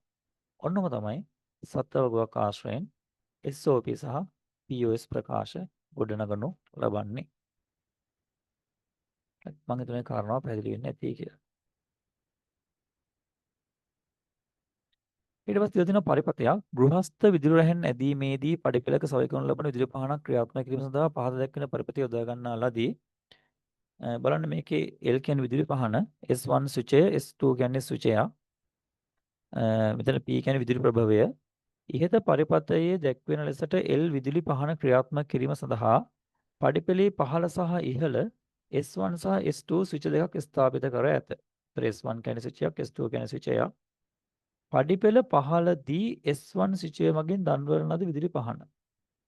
පඩිපෙළ පහළදී S1 ස්විචය මගින් දන්වන ලද විදුලි පහන පඩිපෙළ ඉහළදී S2 ස්විචය මගින් නිවා දැමීමටද පඩිපෙළ ඉහළදී S2 ස්විචය මගින් දන්වන ලද විදුලි පහන පඩිපෙළ පහළදී S1 ස්විචය මගින් නිවා දැමීමටද හැකි වේ. ඒ කියන්නේ පහළින් යනකොට දාන ස්විච් එක උඩින් ඕෆ් කරන්න පුළුවන්. උඩින් දාන ස්විච් එක පහළ පඩිපෙළට බැලලා ඕෆ් කරන්න පුළුවන් කියලා කියන්නේ. තවද යම් ස්විචයක් මගින් දල්වන ලද L විදුලි පහන එම ස්විචය මගින්ම නිවා දැමීමටද හැකි වේ. ඕනනම් S1 ස්විචයෙන් දැම්මනම් S1 ස්විචයම ඕෆ් කරන්න පුළුවන්. එහෙම නැත්නම් S2 ස්විච් එකෙන් දැම්මනම් බල්බ් එක ඔන් කරා නම් S2 ස්විච් එකම ඕෆ් කරන්නත් පුළුවන් කියලා තමයි කියන්නේ. හරි. ඉහත පරිපතයේ ස්විචයක් X ස්ථානයට සහ Y ස්ථානයට සම්බන්ධ වී ඇති අවස්ථා සත්‍යයන්ගෙන් 1 හා බිඳුව මගින් පිළිවෙලින් නිරූපණය වන බවද. ඒ කියන්නේ මොකද්ද? අපේ ස්විච් එක X අග්‍රයට සම්බන්ධ වෙලා තියෙනවා නම් X අග්‍රයට සම්බන්ධ වෙලා තියෙනවා නම් පෙන්වන්නේ කීයද? 1. Y අග්‍රයට සම්බන්ධ වෙලා තියෙනවා නම් පෙන්වන්නේ කීයද? 0. X අග්‍රයට සම්බන්ධ වුණොත් 1, Y අග්‍රයට සම්බන්ධ වුණොත් 0 කියලා තමයි පෙන්වන්නේ. නිරූපණය වන බවද L විදුලි පහන දැල්වී සහ නිවි ඇති අවස්ථා සත්‍යයන්ගෙන් 1 සහ 0 මගින් පිළිවෙලින් නිරූපණය වන බවද ප්‍රකාශනය කරන්න. ඒතර L කියන විදුලි පහන දැල් වෙනා නම් එන්නේ 1. L කියන විදුලි පහන නිවි යත්නම් පෙන්වන්නේ 0. L විදුලි පහන දැල් වී යත්නම් 1. L විදුලි පහන නිවි යත්නම් පෙන්වන්නේ 0 කියලා. හරිනේ? හරි. ඒක සාමාන්‍යයෙන් අපි දන්න දෙයක්. නේ?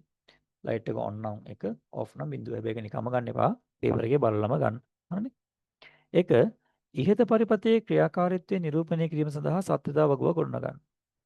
ඉහත පරිපතයේ ක්‍රියාකාරීත්වය නිරූපණය කිරීම සඳහා සත්‍යතා වගුවක් ගොඩනගන්න. එතකොට අපිට කැමති අකුරු දාලා හරියන්නේ නැහැ. මෙහෙම දාන්න වෙනවා මොකද්ද අපිට? මුලින්ම තියෙනවා S1 කියන ස්විචය. ඊට පස්සේ තියෙනවා S2 කියන ස්විචය. ඊපස්සේ L කියන්නේ විදුලි පහන නේ. ඒ ගානේ අවුට්පුට් එක. ඉතින් මේකේ ආදාන දෙකක් තියෙනවා. S1 S2 කියන ආදාන දෙකක්.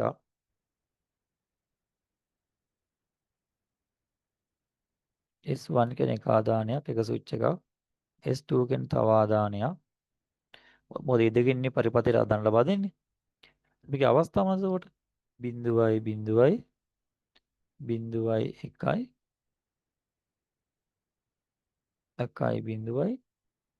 1.11 ඉන්න අවස්ථා ටික.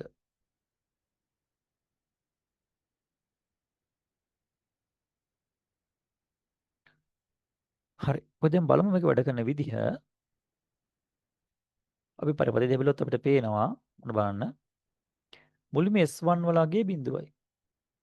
S1 වලගේ බිඳුවයි කියන්නේ S1 වලගේ බිඳුව කියන්නේ y වලට තමයි සම්බන්ධ වෙලා තියෙන්නේ. නේ? S1 වලගේ බිඳුවයි කියන්නේ y කියන තැනට තමයි සම්බන්ධ වෙලා තියෙන්නේ. S2 වලගේත් බිඳුවයි. S2 වලගේත් බිඳුවයි කියන්නේ y කියන තැනට සම්බන්ධ වෙලා තියෙන්නේ. ඒතර හරිනේ. මෙතනින් යන විදුලි ධාරාව දැන් සම්බන්ධ වෙලා තියෙන y-ටනේ. y හරහා ගිහිල්ලා මෙහෙම ගිහිල්ලා බල්බ් එක හරහා ගිහිල්ලා එනවා. එහෙනම් බල්බ් එක දැල් වෙනවා. දැල් වෙනවා නම් 1.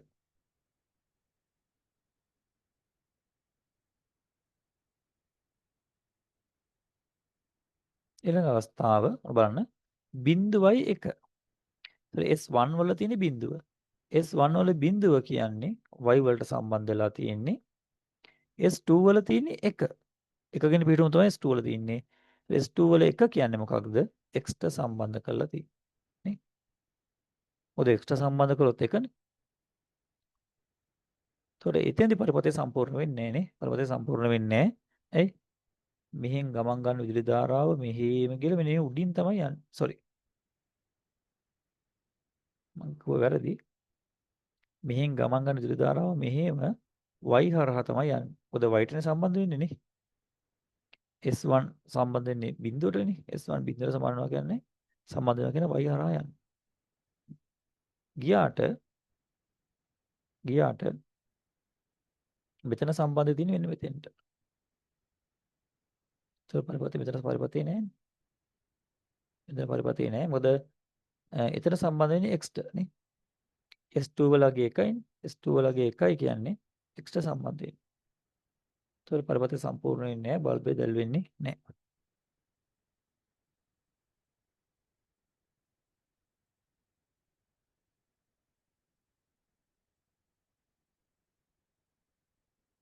එකයි බිඳුව.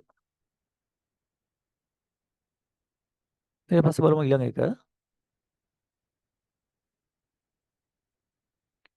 x ට සම්බන්ධ වෙනවා කියන්නේ 1. y ට සම්බන්ධ වෙනවා කියන්නේ බිඳුව. x ට සම්බන්ධ වෙනවා කියන්නේ 1. y ට සම්බන්ධ වෙනවා කියන්නේ බිඳුව. ඊළඟට S1 සම්බන්ධ වෙන්නේ 1ට. හරි. 1ට සම්බන්ධ වෙන්නේ. x ට සම්බන්ධ වෙන්නේ. S2 සම්බන්ධ වෙන්නේ බිඳුවට. මෙතන සම්බන්ධ වෙන්නේ බිඳුවට. දැන් ආයි පරිපතේ කැඩෙනවනේ. මෙහෙන් යන ධාරාව මෙහෙම ගිහලා මෙතනින් ගියාට මෙතනින් සම්බන්ධතාව දීලා තියෙන්නේ y ට. නේ? S2 සුචේ දීලා තින්නේ y ට. ඒතර සම්බන්ධ වීමක් සිද්ධ වෙන්නේ නැහැ. ධාරාව ගලන්නේ නැහැ විදුලි බල්බයට. බල්බේවත් වෙන්නේ නැහැ. බලමු ඊළඟ අවස්ථාව.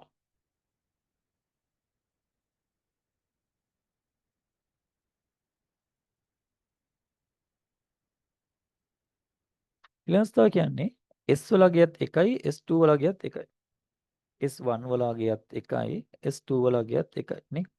ඒතර S1 වලගේ යන්නේ එකට කියන්නේ x ට. S1 වලගේ එකයි කියන්නේ x ට සම්බන්ධ වෙන්නේ. S2 වලගේ කියන්නේ ඒත් එකට සම්බන්ධ වෙන්නේ. ඒතකොට පරිවර්තය ඔහොම සම්බන්ධ වෙනවා. මෙයා මෙහෙම වෙන්නේ නැහැ. එතකොට S1 වලත් එකට යන්නේ S2 වලත් එකට යන්නේ. එතකොට මෙහිම ගානට පරිවර්තයේ සම්බන්ධ වෙලා බල්බ් එක හරහා ගිය විදුලි ධාරාව සම්පූර්ණ වෙනවා පාත් එක. එතකොට ලයිට් එක පත් වෙනවද මෙතන ඉන්නේ අගේ එකයි. හරිනේ? ඔන්නක තමයි පරිපතයේ සත්‍යතාව වගුව වෙන්නේ. ඔක තමයි පරිපතයේ සත්‍යතාව වගුව වෙන්නේ. සරගෙන 2 ඉහත එක කොටසේදී ඔබ ලබාගත් සතතා වගුව නිරූපණය කිරීම සඳහා බූලියානු ප්‍රකාශනයක් ව්‍යුත්පන්න කරන්න. බූලියානු ප්‍රකාශනය වෙන්නේ මොකක්ද?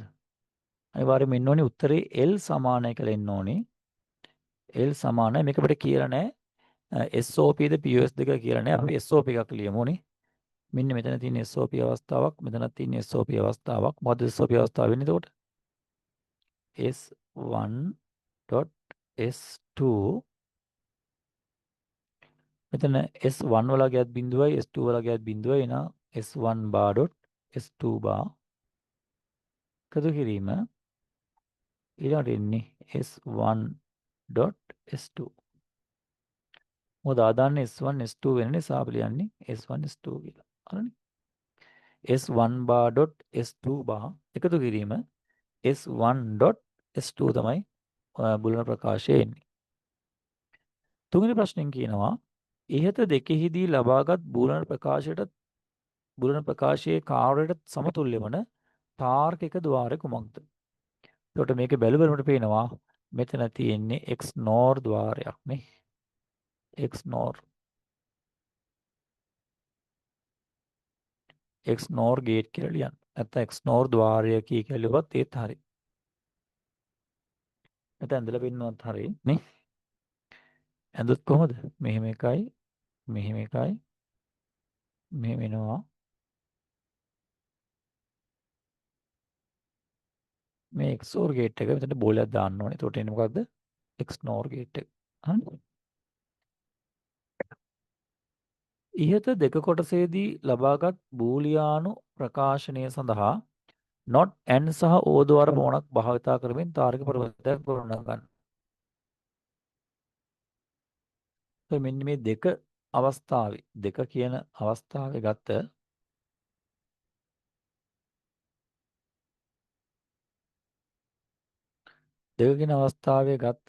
බූලියානු ප්‍රකාශයේ භාවිතා කරලා අපිට කියනවා not and සහ o द्वारा පමණක් භාවිතා කරමින් තාර්කික ප්‍රවෘත්තියක් ගොඩනගන්න කියලා. ඒතර ආදාන දෙකයි තියෙන්නේ. S1 එකයි S2 එකයි. මුලින්ම S1 bar S2 bar නේ. ඔන්න S1 bar ඊළඟට S2 bar.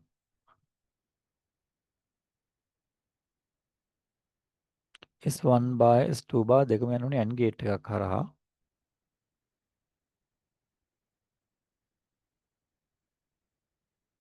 ඊපස්සේ S1.S2 මෙන්න S1 මෙතෙන් ගන්නවා S2 ඊට AND gate එක හරහා යන්නේ.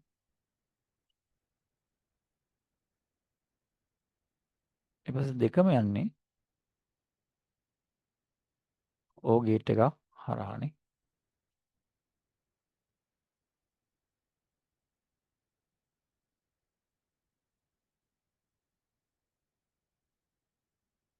තියන්න L කියලා. L කියලා අකට ලියලා තියෙන්න ඕනේ නැත්නම් ලකුණු ලැබෙන්නේ නැහැ. ප්‍රතිදානෙ පෙන්නන්නේ L කියලා. හරි. ඔන්න මම මූලික තාර්ක ద్వාර භාවිතා කරලා පරිපතයක් ගොඩ නැගුවා. මතක තියාගන්න S2 වලට මුලින් තමයි ගන්නෙ. මේ not එකට මුලින් ගන්න S2 වල ආදානේ. S2 වල ආදානේ ගන්න පහලට not gate එකට මුලින් not gate එක පස්සේ ගත්තොත් වැරදි. හරි කියලා මම හිතනවා.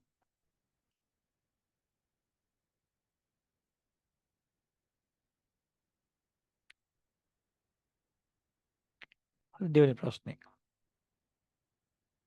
OSI සහ TCP IP ආකෘතීන්හි ස්තර නිරූපණය කරන රූප සටහනක් අඳින්න කියලා තියෙනවා. ඒතර මේකේ රූප සටහන අඳින්න කිව්වන් පස්සේ මම මේකේ ඕලංගේ පන්තිය කරව ටියුට් එකේ මේක මම පැහැදිලිව දීලා තියෙනවා මෙන්න මෙතන. ටියුට් එක වැරදි. 8 නෙමෙයි 6 නේ.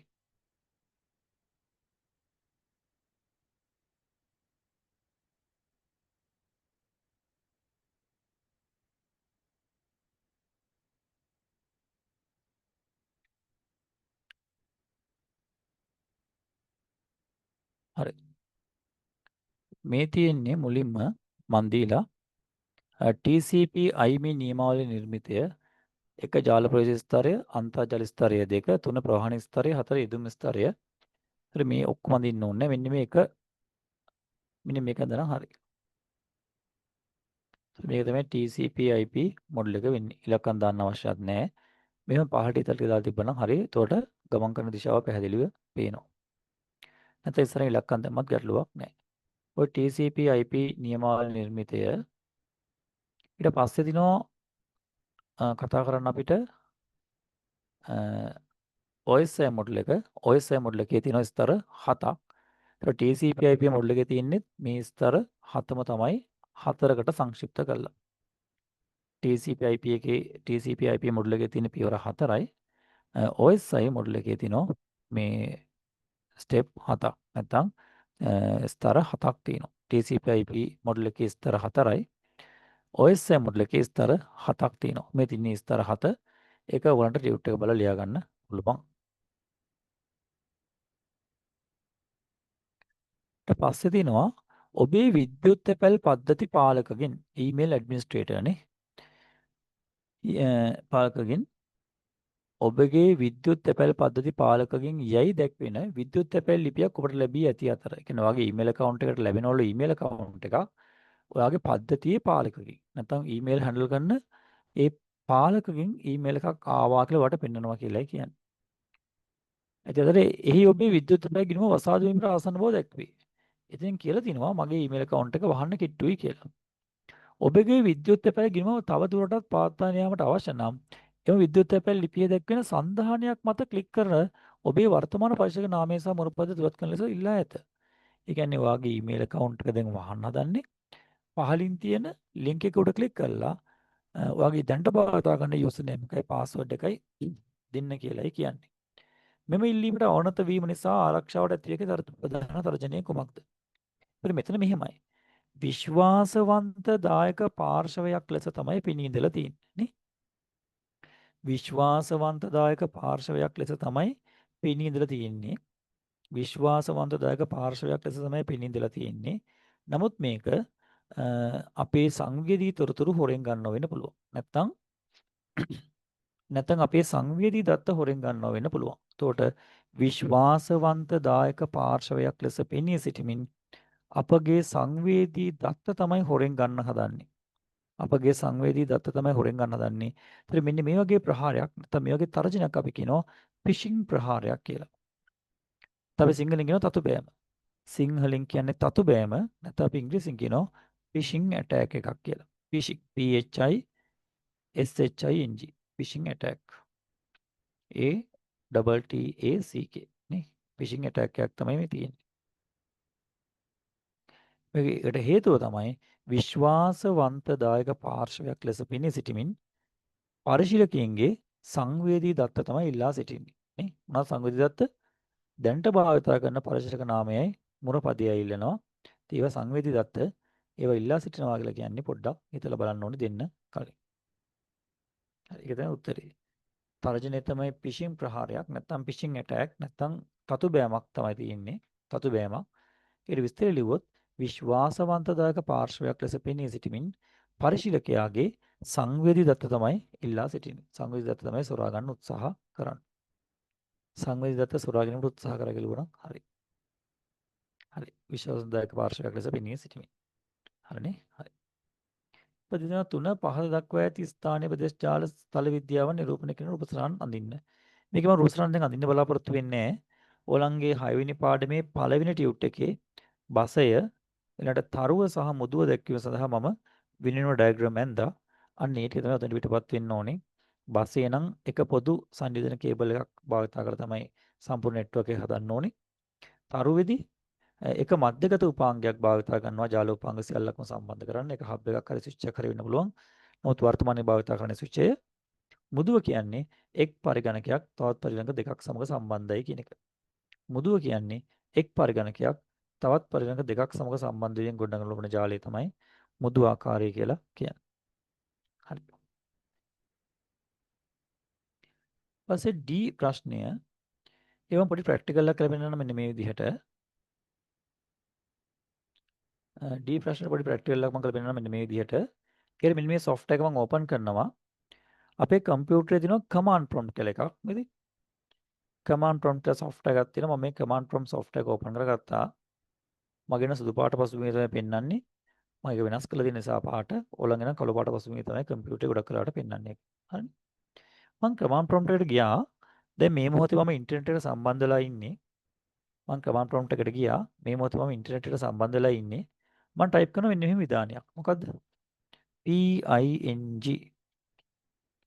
මම PING කියලා විධානයක් ටයිප් කළා. පින් කියන විධානය. පින් කියන විධානය. ඊට මම ටයිප් කරනවා මෙන්න මෙහෙම. google.com. ඒ මම කරේ මොකද්ද? google.com වෙත පින් කරනවා. google.com වෙත පින් කරනවා කියන්නේ මොකක්ද? google.com කියන වෙබ් සර්වර් එකට. නැත්නම් google.com කියන වෙබ් අඩවිය තියෙන වෙබ් සර්වර් එකට මම දත්ත පණිවිඩයක් යවනවා. google.com කියන වෙබ් සර්වර් එකට මම දත්ත අඩංගු පණිවිඩයක් යවනවා. යවලා එහෙන් රිප්ලයි එකක් ගන්නවා.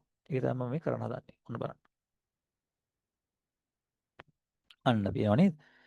ඔයාලට පේනවා ඇති ළමයි මම පැකට් 4ක් යවුවා. මම පැකට් 4ක් යවුවා කියන්නේ මගේ පරිගණකයෙන් මම පැකට් 4ක් යවුවා. මගේ පරිගණකයෙන් මම පැකට් 4ක් යවුවා. මගේ පරිගණකයෙන් මම පැකට් 4ක් යවුවා. පින්නන්නේ 32 bytes නේ. බයිට් 32ක් යවුවා. බයිට් 32ක් යවුවා කියන්නේ යට පෙන්නනවා මේ. මම data පැකට් 4ක් යවුවා. මට ආපස්සට data පැකට් 4ක් ලැබිලා තියෙනවා. එහෙනම් එකක්වත් lost වෙලා නැහැ. loss එක 0.0යි. data පැකට් 4ක් මම යවුවා. මට data පැකට් 4ක් ආපස්සට ලැබුණා. ඒ කියන්නේ යවපු data පැකට් 4ටම reply එකක් මට ඇවිල්ලා තියෙනවා. ඒ නිසා තමයි පැකට් 4ක් මට ආපස්සට ඇවිල්ලා තියෙන්නේ. ඒතකොට මගේ lost එක නැත්තම් මගේ මේ සම්බන්ධතාවයේ අඩුපාඩුවක් නැහැ කියලායි කියන්නේ. lost එකක් නැහැ කියන්නේ සම්බන්ධතාවයේ අඩුපාඩුවක් නැහැ. හානියක් වෙලා නැහැ කියලායි කියන්නේ. ඒතර බයිට් 32ක් කියලා කියන්නේ බිටු බයිට් 32ක් කියන්නේ පැකට් 4ක් නේ. ඒක පැකට් එකක් බයිට් 8ක් නේ. නේ. අපි යවලා තින්නේ පැකට් 4ක්. යවලා තින්නේ පැකට් 4ක් නේ. 4ක් කියලා කියන්නේ එතකොට 32 බෙදුවාම 4න් එක පැකට් එකක් බයිට් 8යි. එක පැකට් එකක් බයිට් 8ක් තමයි වෙන්නේ. හරි. දැන් මම පෙන්වන්න හැදුවේ ඕක නෙවෙයි මෙතන. මෙන්න මෙතන තියෙන පොඩි අගයක් නේ. මේ approximate round trip times. round trip times එක දීලා තියෙන්නේ මිලිසෙකන්ඩ් වලින්. මොකද round trip time කියලා කියන්නේ? ඒ කියන්නේ තේරුම මෙන්න මේකයි. මගේ පරිගණකයේ සිට google.com කියන සර්වර් එකට ගිහිල්ලා නැවත තියෙන ප්‍රතිචාරයක් අරන් එන්න ගිය වේලාව. මගේ පරිගණකයේ සිට බයිට 32ක් google.com කියන සර්වර් එකට ගිහිල්ලා සේවාදායකයට ගිහිල්ලා නැවත මගේ පරිගණකයට රිප්ලයි එකක් අරන් එන්න ගිය වෙලාව තමයි round trip times කියලා කියන්නේ. round trip times කියන්නේ අන්න ඒක. round trip times කියන්නේ අන්න ඒක. පණිවිඩයක් යවලා සර්වර් එකට එහෙන් රිප්ලයි එකක් මට හම්බෙන්න ගිය වෙලාව. මෙතන දීලා තියෙනවා මෙන්න මේ විදිහට ගිය අඩුම වෙලාව මිලිසෙකන්ඩ් 61යි මේ හරි. ගිය අඩුම වෙලාව මිලිතප්පර 61යි. ගිය වැඩිම වේලාව මිලිතප්පර 89. ගිය වැඩිම වේලාව මිලිතප්පර 89. මිලිතප්පරයක් කියන්නේ තප්පරෙන් 1000න් පංගුවක්. ගිය වැඩිම වේලාව මිලිතප්පර 89යි. සාමාන්‍යයෙන් මිලිතප්පර 71යි නේ. අඩුත් නැතුව වැඩිත් නැතුව සාමාන්‍යයෙන් කිව්වොත් මිලිතප්පර 71ක් යනවා. ඒ කියන්නේ google.com කියන සර්වර් එකට ගිහිල්ලා මගේ පණිවිඩේ නැවත ළඟා වෙන රිප්ලයි එකක් මිලිතප්පර 71ක් යනවා කියලායි කියන්නේ. මිලිතප්පර 71ක් යනවා කියලායි කියන්නේ. ඒ සංකල්පය පැහැදිලිද? ඒ සංකල්පය පැහැදිලිද? තේරුණාද? round trip time කියන වචනේ තේරුණාද?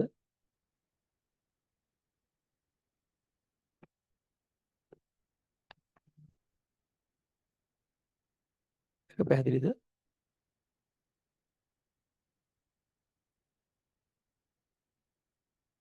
හරි.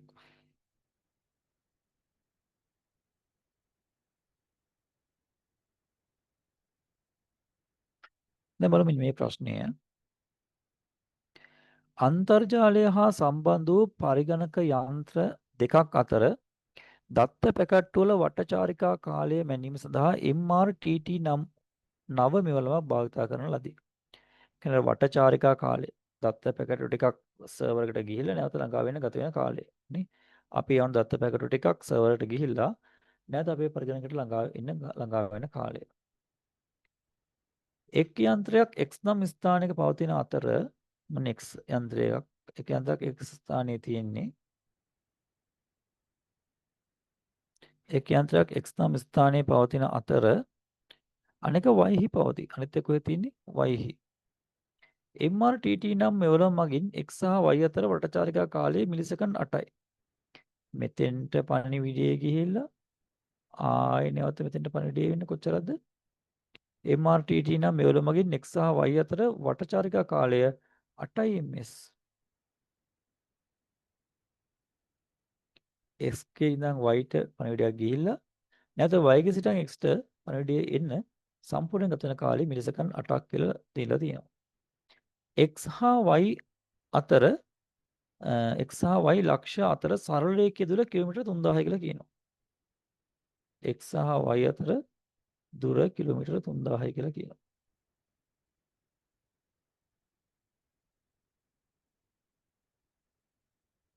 කිලෝමීටර් 3000ක් සහ ආලෝකයේ උපරිම වේගය තප්පරයට කිලෝමීටර් 300,000යි වේ. අපි දන්නවා දැනට ලෝකේ තියෙන හොයා ගැනීම වල හැටියට වැඩිම වේගෙන් සම්ප්‍රේෂණය වෙන්නේ ආලෝකය. වැඩිම වේගෙන් සම්ප්‍රේෂණය වෙන්නේ ආලෝකය. අපිට ඕන නම් ආලෝකය ධාරාවක් වශයෙන් දත්තයක් කියවන්න පුළුවන් නේ. දත්තයක් අපිට ආලෝක ධාරාවක් වශයෙන් යවන්න පුළුවන්. ඒක ගොඩක් රට ෆයිබර් ඔප්ටික් කේබල් තමයි වැඩි කරන්නේ නේ. දත්තයක් ආලෝකයේ ධාරාව බවට පරිවර්තන කරලා යවන්න හැකියාව තියෙනවා ෆයිබර් ඔප්ටික් කේබල් වලින්. අන්න ඒ වගේ මෙතන මේ ෆයිබර් ඔප්ටික් කාරණාවක් කියලා නේ. මෙතන කියලා තියෙනවා ආලෝකයේ උපරිම වේගය තප්පරයට කිලෝමීටර් 300,000යි. නැත්නම් තප්පරයට ලක්ෂ 3ක් කියලා තමයි කියන්නේ ආලෝකයේ වේගය. ඒතර යවන්න පුළුවන් උපරිම වේගය තමයි ආලෝකයේ වේගය පණිවිඩයක් යවනවා නම්. මෙම තොරතුරු මත පදනම්ම MRTT මේ උලම් පිළිබඳ විශ්වාස තැබිය හැකිද? ඔබ පිළිතුර තහවුරු කරන්න කියලා කියනවා. බලමු මෙන්න මෙහෙම. දැන් ආලෝකයේ වේගය තප්පරයට ලක්ෂ 3යි. ආලෝකයේ වේගය තප්පරයට ලක්ෂ 3යි. මේ තප්පරයට කිලෝමීටර් ලක්ෂ 3යි. දැන් තප්පරයට කිලෝමීටර් 300,000යි. එතකොට මේ තප්පරයක යන දුරනේ. තප්පරයක යන දුර තමයි මේ දීලා තියෙන්නේ. මේ දීලා තියෙන තප්පරයක් තුළ ගමන් කරන දුර. එතකොට අපි බැලුවොත් මෙතන තප්පරයට කිලෝමීටර් 300,000ක් දුර යනවා නම් එතකොට අපිට කිලෝමීටර් 3000ක් යන්න කොච්චර වෙලාවක් යනවද කියලා බලමු. තප්පරයට යනවා කිලෝමීටර් ලක්ෂ 3ක්. තප්පරයට යනවා කිලෝමීටර් ලක්ෂ 3ක්. එතකොට 3000ක් කිලෝමීටර් 3000ක් දුර යන්න කොච්චර වෙලාවක් යනවද? බලමු මේක මෙන්න මේ විදිහට.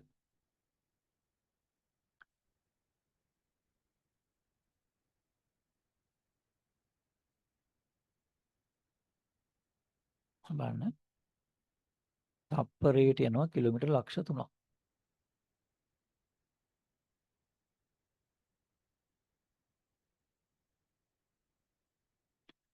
තප්පරයට යනවා කිලෝමීටර් ලක්ෂ 3ක්. දැන් අපිට යන්න ඕනේ දුර කිලෝමීටර් 3000යි.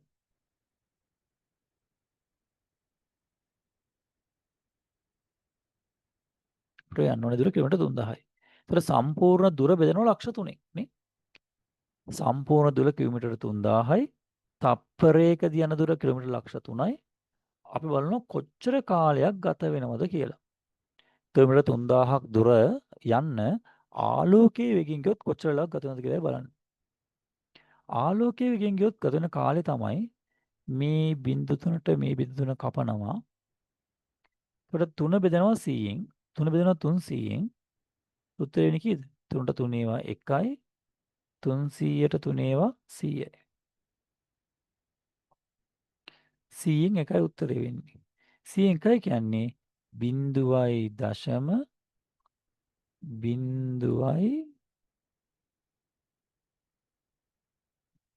එකට නෑ බිංදුව දාගත්තා 10ට 100 ඒවා නෑ 100ට 100 ඒවා 1යි.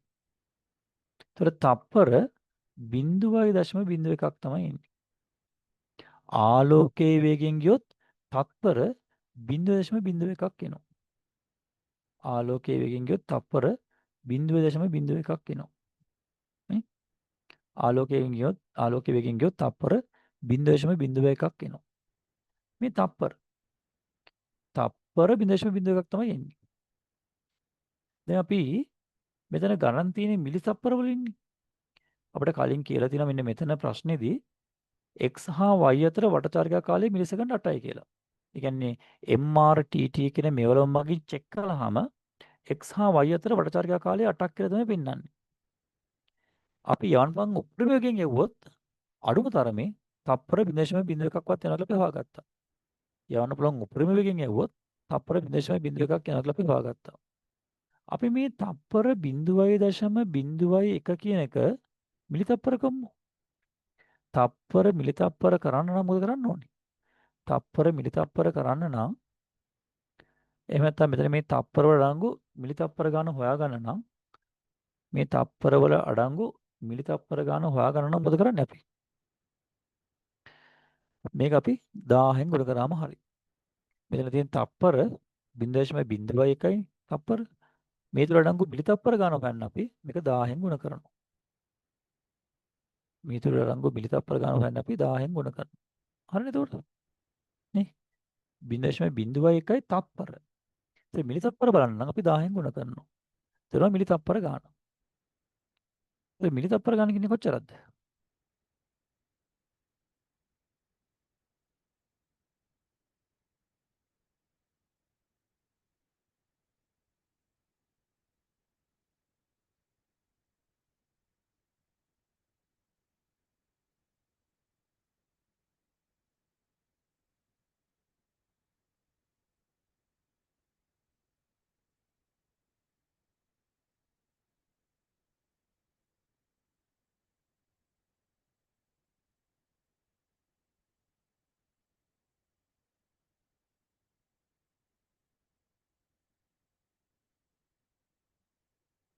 තොටිනවා මේක දශම තිත 3ක් ඉස්සරහට යන්න ඕනේ. සෝරි දශම තිත මේ ස්ථාන 3ක් ඉස්සරහට යන්න ඕනේ. ඒතර උත්තරය කිය දෙන්නේ. මෙතෙන්ට 1යි මෙතෙන්ට 1යි උත්තර ඉන්නේ 10යි. මේක අපට 10යි. නේ 0.01යි තප්පර කියන්නේ 0.01යි තප්පර කියන්නේ මිලි තප්පර නම් 10යි. නේ 0.01යි තප්පර කියන්නේ මිලි තප්පර නම් 10යි. 0.01යි තප්පර කියන්නේ මිලි තප්පර වලින් නම් මිලි තප්පර 10යි. මිලි තප්පර 10යි. ඒක පැහැදිලිද? මෙන්න අපි මුලින් හෙව්වා තියෙන දුර බෙදනවා දත්ත ගමන් කරන වේගයෙන් දුර බෙදනවා දත්තය ගමන් කරන වේගයෙන් උපරිම වේගයෙන් බෙදනවා. ඒතර උපරිම වේගය එනවා තප්පරයට කිලෝමීටර 300,000ක්. එහෙම වුණොතින් ආසන වශයෙන් තප්පරෙන් 0.01ක් යනවා. තප්පරෙන් 0.01ක් යනවා.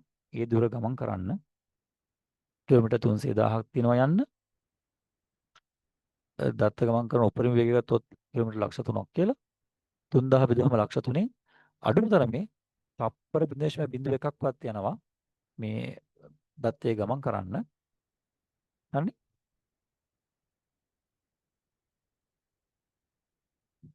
0.01ක්වත් යනවා මේ දුර ගමන් කරන්න. හරිනේ? එතකොට අපි 0.01යි තප්පර කියන එක මිලි තප්පර කරන 1000න් ගුණ කරනවා. 0.01යි තප්පරනේ. ඉතින් මිලි තප්පර කරන අපි 1000න් ගුණ කරා. ඒතර මිලි තප්පර 10ක්. ඒතර මේ මිලි තප්පර 10 කියන්නේ මොකක්ද? මිලි තප්පර 10යි කියලා කියන්නේ x ගේ සිට y ට යන දුර. x ගේ සිට y ට යන්න මිලි තප්පර 10ක් යනවා. එයි මේ අපි x සහ y අතර සරල රේඛයේ දුර ගත්තේ කිලෝමීටර් 3000යිනේ. x ගේ සිට y පැත්තට තමයි තප්පර 10ක් යන්නේ. මිලි තප්පර 10ක් යන්නේ. x ගේ සිට y දක්වා තමයි මිලි තප්පර 10ක් යන්නේ. එයි කිලෝමීටර් 3000නේ ගත්තේ. ආපස්සට ආය 3000ක් එන්නත් ඕනේ. ආපස්සට ආය 3000ක් එන්නත් ඕනේ. එතකොට ආය යනවා මිලි තප්පර 10ක් නේ.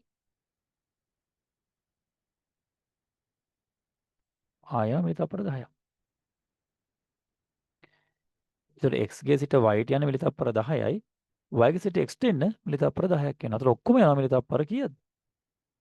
දෙපැත්තටම දත්ත සම්ප්‍රේෂණය වලට යනවා මිලි තප්පර 20ක්. එතකොට ආලෝකයේ වේගයෙන් යවුවොත් දත්තයක් ආසන වශයෙන් මිලි තප්පර 20ක්වත් යනවා කියලා කියන්නේ. ආලෝකයේ වේගයෙන් යවුවොත් දත්තයක් මිලි තප්පර 20ක්වත් යනවා කියලා තමයි කියන්නේ. නමුත් ඔය මෙතන කියලා තියෙනවා MRTT නම් මෙවලම වගේ පෙන්වුවේ අපිට මිලි තප්පර 8යි කියලායි කියන්නේ. MRTT වගේ පෙන්වුවේ මිලි තප්පර 8යි කියලායි කියන්නේ. එහෙනම් මෙම තොරතුරු මත පදනම්ව MRTT මෙලඹ විශ්වාස තිබිය හැකිද? මෙම තොරතුරු මත පදනම් වෙලා MRTT මෙලඹ ගැන විශ්වාසයක් තබන්න බෑ. ඇයි? අපි යවන්න පුළුවන් උප්පරිම වේගෙන් දත්තයක් යවුවත් මිලි තප්පර 20ක් යනවා. හැබැයි ඉතින් විවිධ බාධක අනම්මනම් සියල්ලක්ම බලපාන නිසා ප්‍රායෝගිකව දත්තයක් යවුවොත් අනිවාර්යයෙන්ම මේ 20ට වඩා අනිවාර්යයෙන්ම වැඩි විය යුතුමයි.